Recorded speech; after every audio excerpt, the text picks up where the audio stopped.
Red Sindhi, origen de la raza. Raza de ganado, que tiene su origen en Pakistán, llegó al país de Brasil en los años 50. Esta raza, en cruzamientos, proporciona grandes beneficios para la ganadería. En Latinoamérica, Brasil ha sido un país promotor de esta raza, aportando mucho en el mejoramiento genético de dicha raza bovina, tanto que lograron una revolución llamada Ola Roja, que sigue en crecimiento y conquistando las ganaderías de la región noreste de Brasil.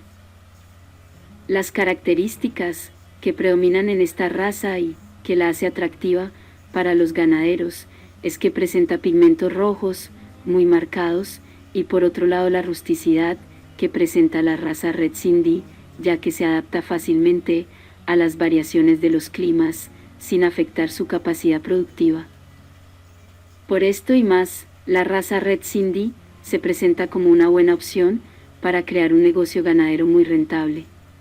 No hay que perder de vista que la raza es reconocida como raza lechera en los bovinos cebú.